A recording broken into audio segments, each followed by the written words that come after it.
Hello दोस्तों, स्वागत है आप सभी का आपके अपने यूट्यूब चैनल एजुकेटेड भारत में। दोस्तों, आज हम पॉलिटी का इंपॉर्टेंट टॉपिक देखने वाले हैं जो है भारतीय संविधान की प्रस्तावना या प्रीएम्बल ऑफ इंडियन कॉन्स्टिट्यूशन। इससे रिलेटेड टॉप 70 एमसीक्यूज आज की वीडियो में देखने वाले हैं। मोस्ट इंपॉर्टेंट है क्योंकि ये सभी क्वेश्चंस प्रीवियस ईयर पेपर पर आधारित है, इसलिए प्लीज़ वीडियो को एंड तक ज़रूर देखिए। वीडियो पसंद आए तो लाइक एंड शेयर ज़रूर कीजिए। अगर अभी तक चैनल को सब्सक्राइब नहीं किया है तो प्लीज़ चैनल को सब्सक्राइब ज़रूर कर लीजिए और बेल आइकन प्रेस करना बिल्कुल मत भूलिए। इस वीडियो का पीडीएफ आपको हमारे टेलीग्राम चैनल पर मिल जाएगा, लिंक डिस्क्रिप्शन में दिया हुआ है, वहां से टेलीग्राम चैनल को जरूर ज्वाइन कर लीजिए। चलिए स्टार्ट करते हैं। फर्स्ट क्वेश्चन है, भारतीय संविधान की दार्शनिक आधार भूमि है। बहुत पूछा जाने वाला क्वेश्चन है। देखिए, मैंने कहा सभी क्वेश्चन प्रीवियस ईयर पेपर के हैं, इसलिए मोस्ट इंपॉर्टेंट है, तो आपको सभी बहुत अच्छे से याद करने हैं। तो भारतीय संविधान की दार्शनिक आधार भूमि है।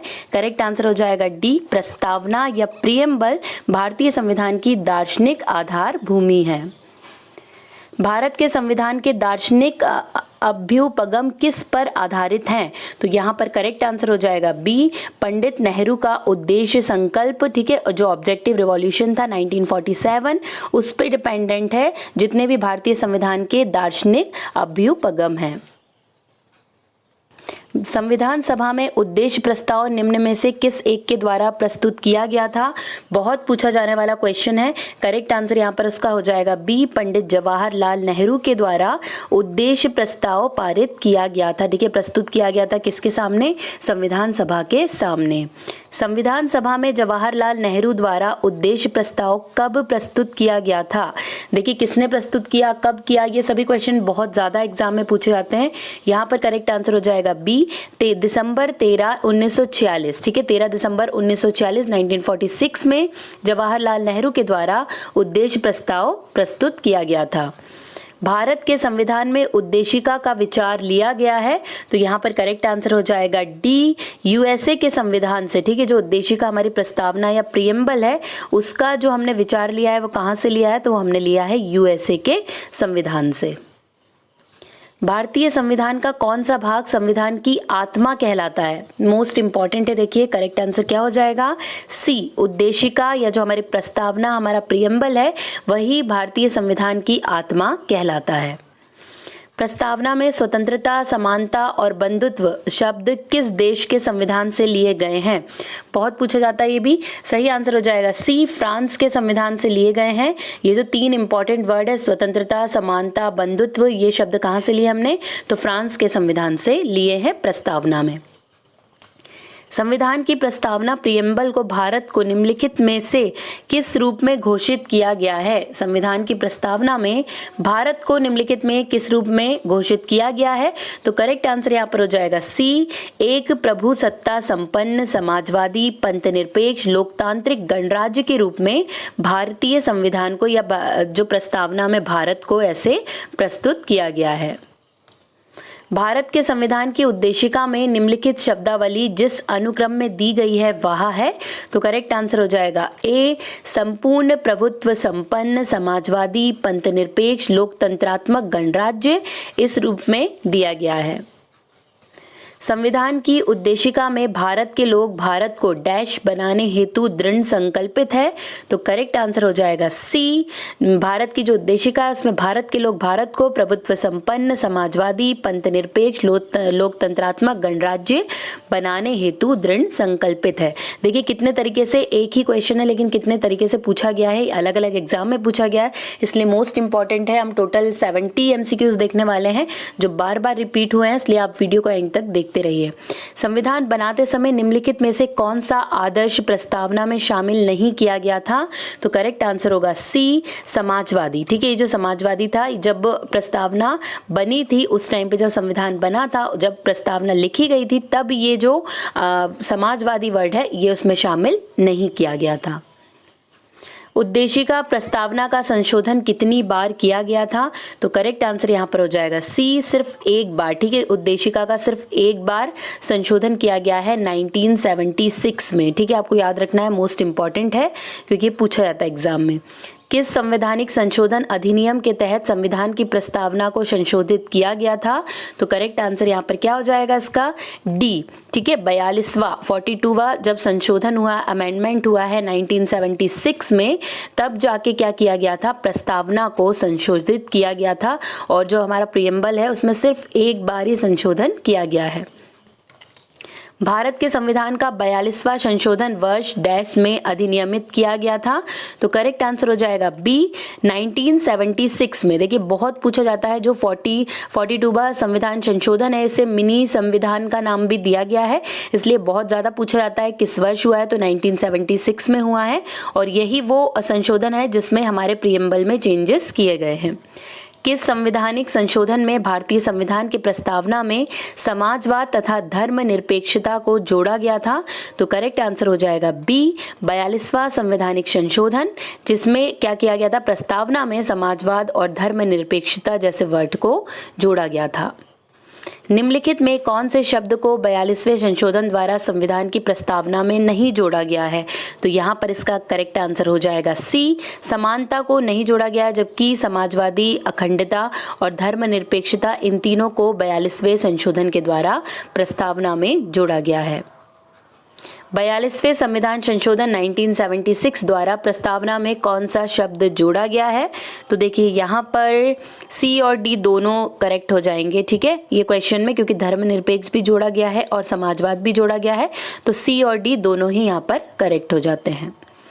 निम्नलिखित शब्दों में से कौन सा शब्द सन 1975 में भारतीय संविधान की प्रस्तावना में सम्मिलित नहीं था? तो यहाँ पर करेक्ट आंसर इसका हो जाएगा डी, अखंडता। ठीक है, इसे 1976 में शामिल किया गया है। तो अगर आपसे ऐसा पूछा जाए कि 1975 में कौन सा वर्ड इसमें नहीं था, तो वो था अखंडता, जो शामिल नहीं था संविधान की प्रस्तावना में। निम्नलिखित में से कौन सा शब्द भारतीय संविधान के 42वें संशोधन द्वारा प्रस्तावना में शामिल किया गया था? तो करेक्ट आंसर हो जाएगा डी, अखंडता शब्द को शामिल किया गया था 42वें संविधान संशोधन के द्वारा। 42वां संवैधानिक संशोधन को डैश के नाम से भी जाना जाता है? तो यहाँ पर देखिए बहुत पूछा जाता है क्वेश्चन, करेक्ट आंसर हो जाएगा बी, लघु संविधान। मैंने आपको बताया मिनी कॉन्स्टिट्यूशन या लघु संविधान के रूप में जाना जाता है 42वां संविधान संशोधन। निम्न में से कौन सा संशोधन अधिनियम मिनी संविधान या लघु संविधान माना जाता है? ऐसे भी पूछा गया। देखिए करेक्ट आंसर क्या हो जाएगा? तो सी, 42वां संविधान संशोधन 1976 में जो हुआ है इसे ही मिनी संविधान या लघु संविधान के रूप में जाना जाता है। भारतीय संविधान की प्रस्तावना में जिन आदर्श एवं उद्देश्यों की रूपरेखा दी गई है उनकी आगे व्याख्या की गई है। कहाँ पर व्याख्या की गई है?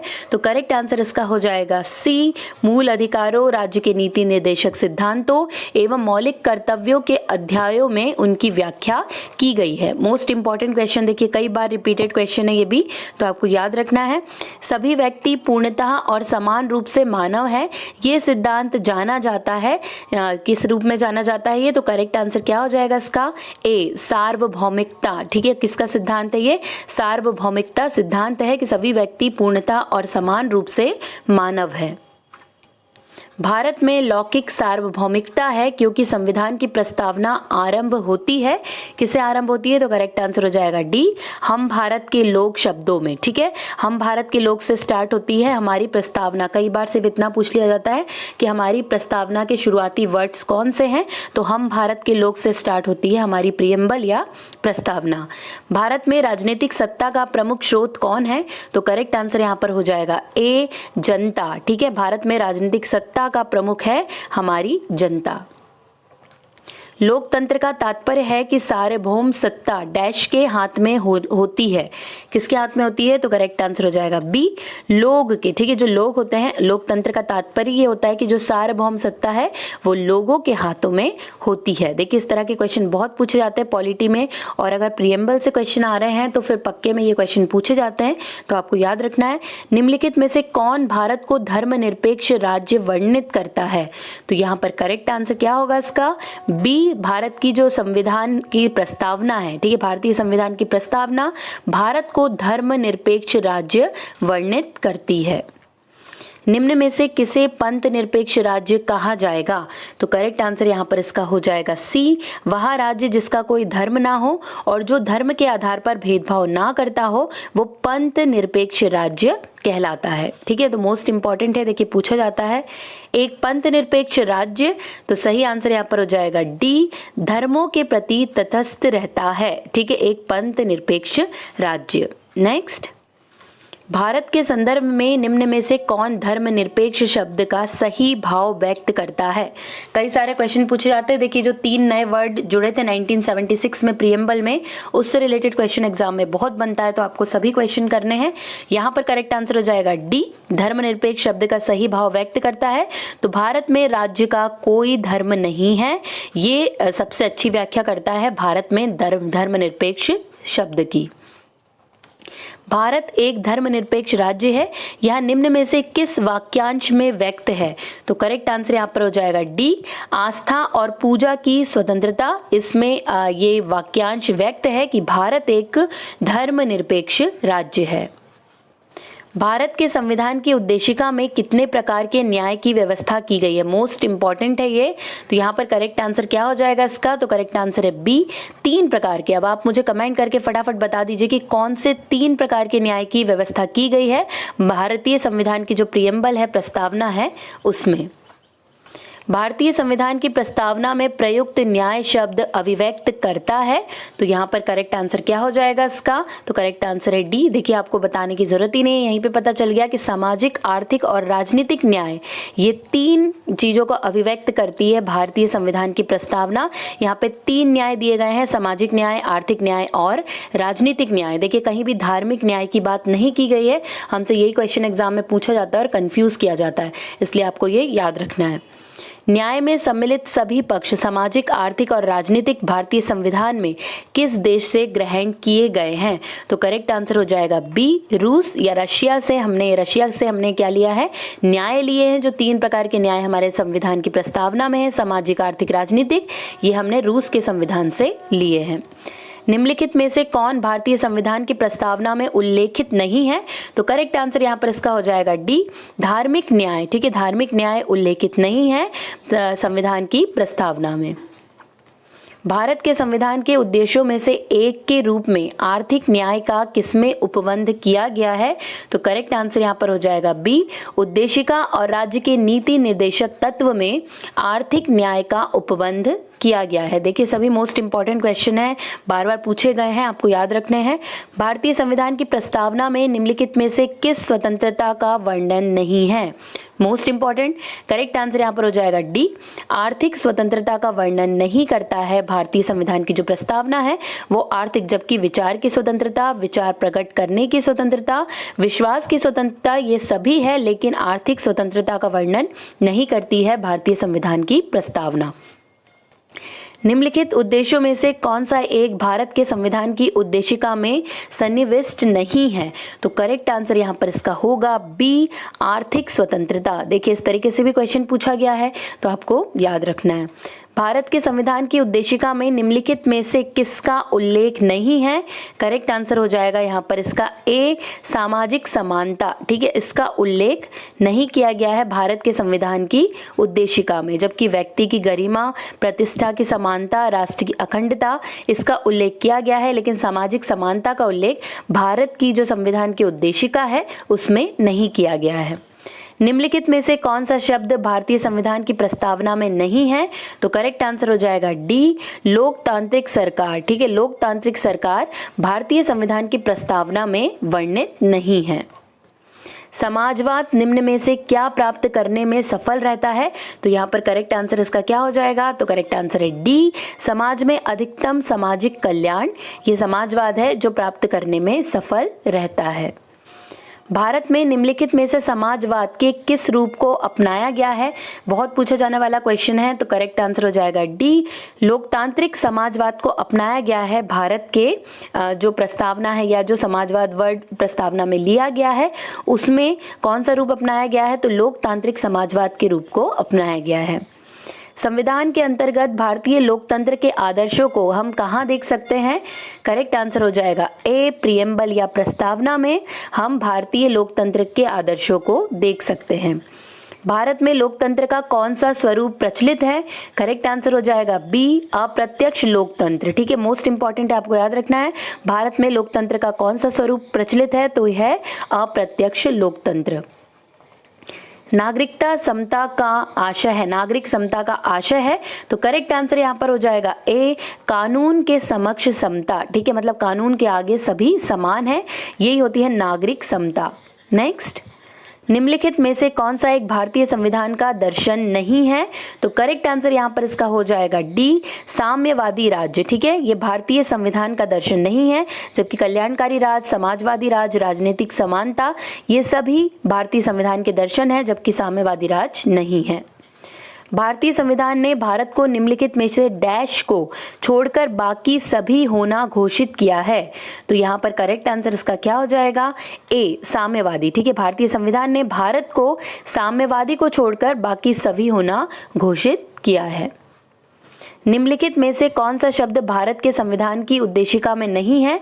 तो करेक्ट आंसर हो जाएगा डी, लोक कल्याण। ठीक है, जो लोक कल्याण शब्द है ये भारत की उद्देशिका में नहीं है। अब आप कमेंट करके बताइए कि लोक कल्याण वर्ड कहाँ पर आता है, भारतीय संविधान के किस भाग में बताया गया है, लोक कल्याण के बारे में किस भाग या किस आर्टिकल या किस में, राज्य की नीति निर्देशक तत्व में, मौलिक अधिकार में या प्रस्तावना में कहाँ बताया गया है? आप कमेंट करके बताइए।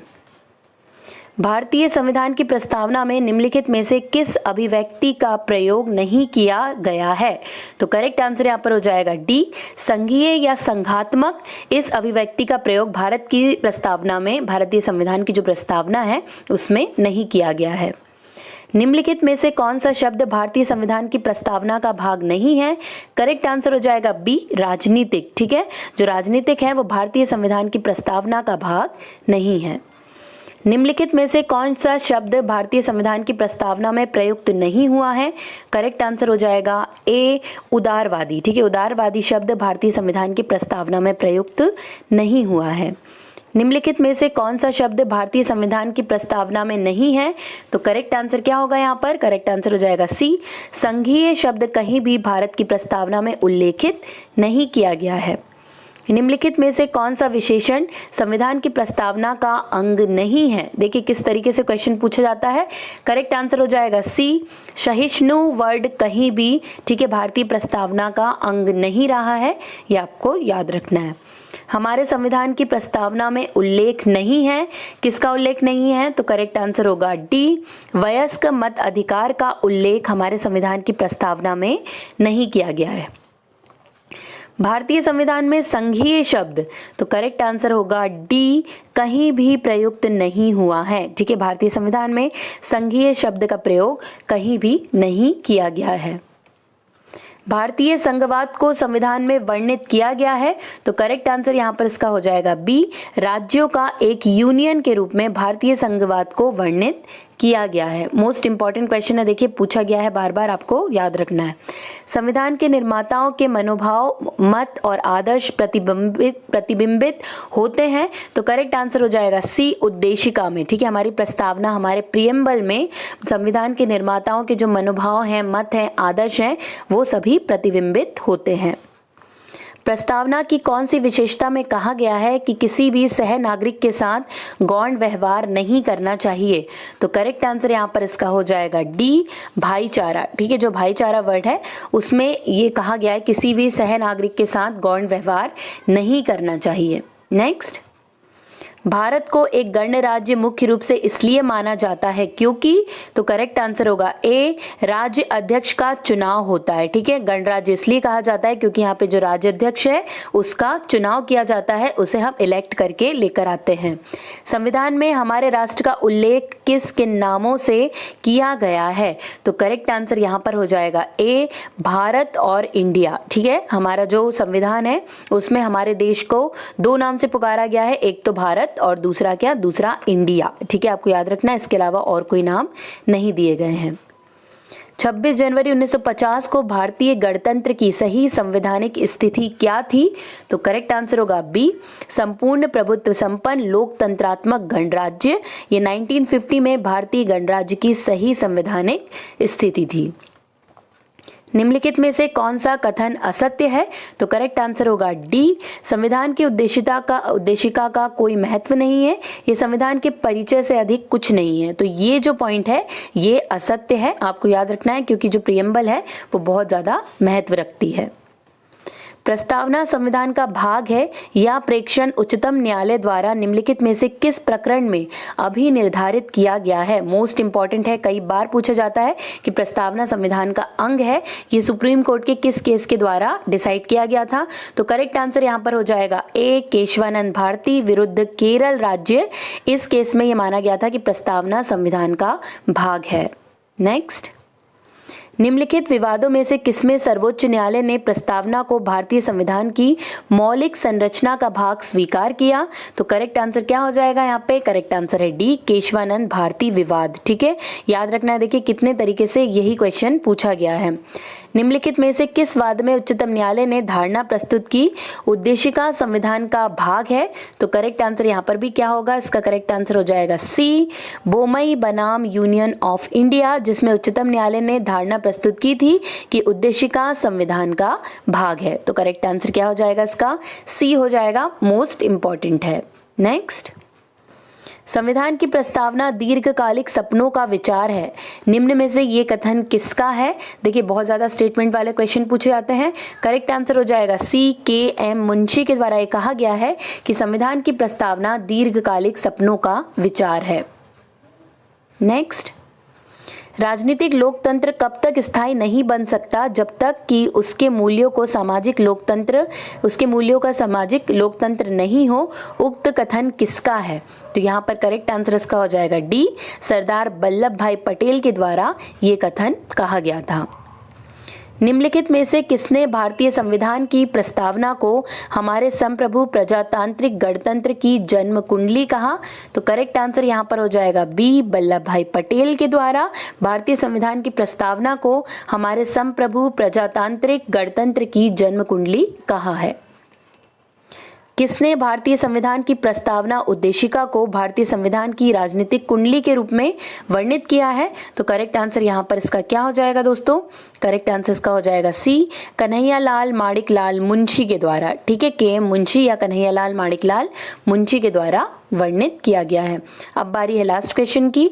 निम्न में से किसने प्रस्तावना को संविधान का परिचय पत्र की संज्ञा दी? देखिए बहुत पूछा गया है क्वेश्चन। करेक्ट आंसर यहाँ पर हो जाएगा डी, एन ए पालकीवाला के द्वारा भारतीय संविधान को की जो प्रस्तावना है उसे परिचय पत्र की संज्ञा दी गई है। तो N A Palkhivala, D option बिल्कुल करेक्ट हो जाएगा। यहीं पर दोस्तों हमारे टॉप 70 MCQs कंप्लीट होते हैं जो प्रीवियस ईयर पेपर पर आधारित थे। मोस्ट इंपॉर्टेंट है, इन्हें आप जरूर अच्छे से पढ़ के जाइए। आज के लिए बस इतना ही दोस्तों, अब आपसे मुलाकात होगी एक नए वीडियो के साथ। तब तक के लिए पढ़ते रहिए, आगे बढ़ते रहिए। जय हिंद, जय भारत।